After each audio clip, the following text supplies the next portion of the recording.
Itu mendapatkan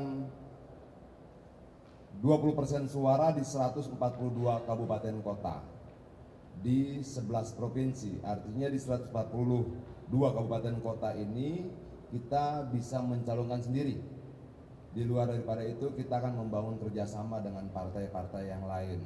Pesan yang sama yang saya dapatkan dalam perbincangan kita pagi ini adalah, pertama, jangan ada lagi peristiwa seperti Pilpres kemarin yang terulang. Jangan ada lagi kemudian aparatur negara yang bekerja secara politik untuk kepentingan 1-2 calon yang lain. Biarlah kemudian pilkada ini memang yang diadu adalah kemampuan tim pemenangan masing-masing, kemampuan partai politiknya. Jangan kita diadu dengan aparatur negara yang sama-sama kita biayai bersama-sama. Itu tidak fair. Kalau kemudian rakyat pendukung PDI Perjuangan, rakyat pendukung P3 dan sebagainya ikut membiayai gaji mereka, hidup mereka, ya berpihaklah untuk semua, tidak untuk 1-2 kelompok saja. Kita ingin pilkada ini menjadi pesta demokrasi yang sehat dan tidak menakutkan, di mana rakyat datang ke TPS dengan riang gembira, senang dan memilih dengan bebas tanpa intimidasi, di stop fasilitasnya, dikurangi bantuan sosialnya dan sebagainya. Itu harapan kita sama-sama yang dapat saya simpulkan. Kalau teman-teman media ada yang mau menyampaikan pertanyaan, bisa langsung tunjuk di daerah mana. Bagaimana cara Bang Adian menghadapi atau langkahnya, karena melihat banyak beberapa kemudian untuk pilkada DKI kan tidak ada ketua DPD di sini. Ada beberapa nama yang sudah muncul seperti Pak Andika Perkasa, kemudian juga ada Bu Risma, ada Pak Ahok, ada 2 lagi. Pertanyaannya buat saya. Tes. Ya, persiapan kita tentunya kita mau memilih pemimpin-pemimpin daerah yang baik dan terbaik yang bisa kita dapatkan. Kenapa? Akan ada banyak jutaan rakyat di setiap wilayah yang harus dipertanggungjawabkan kehidupannya, pendidikannya, secara sosial, kemampuannya dan sebagainya.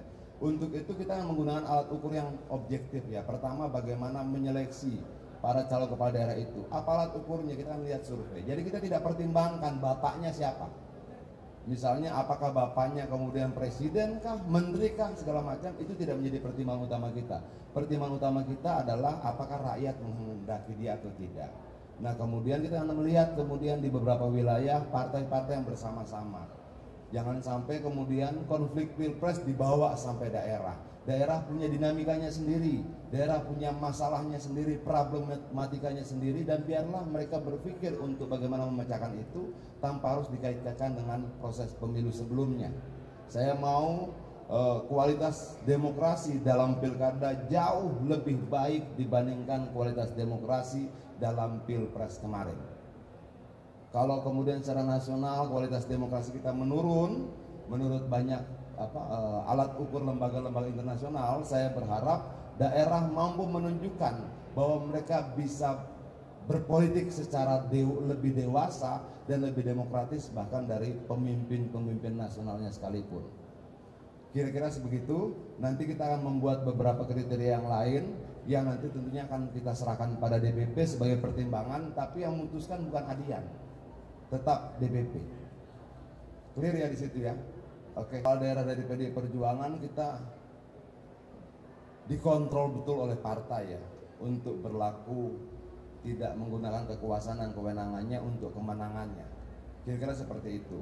Dan menurut saya jangan disamakan antara kekuasaan presiden dan kepala daerah dalam mengintervensi. Itu beda. Bobotnya beda, ruangnya beda, luasnya juga beda, kekuatannya juga tidak sama. Nah, kalau terkait dengan kepala daerah itu, kalau Pak Ganjar nanti tanya sama DPP, kita tidak ada kapasitas membicarakan itu. Satu lagi tadi apa? Oh, gini. Kita bicara bangsa, kita bicara Indonesia, kita bicara bagaimana membangun bangsa Indonesia, dan itu tidak lepas dari prinsip-prinsip dasarnya, ide-ide dasarnya yang kita rumuskan, kira-kira ideologinya selama dia bisa diajak bekerja sama dengan tujuan yang sama, berangkat dari ideologi yang sama, keberpihakan yang sama, tujuan yang sama, bermuara pada negara kesatuan yang sama dan sebagainya.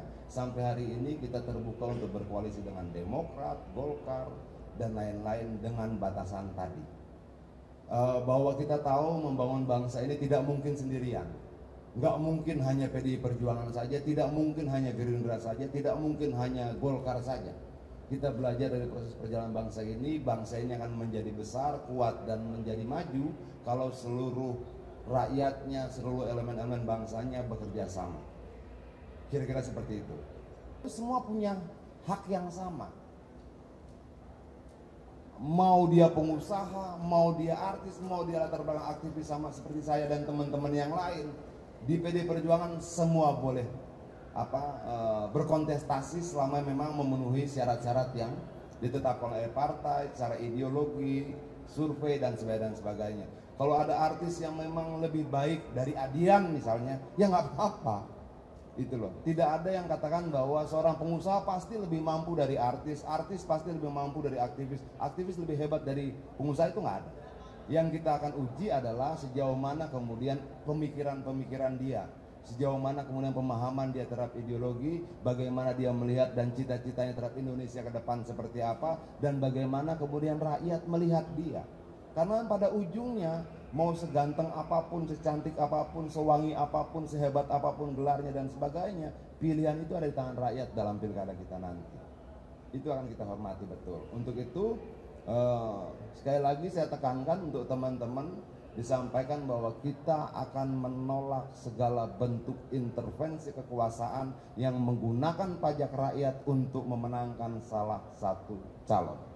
Pajak rakyat digunakan untuk kesejahteraan rakyat, untuk pendidikan, untuk kehidupan yang lebih baik bagi rakyat, tidak untuk kepentingan calon-calon pilkadanya. Clear di situ ya?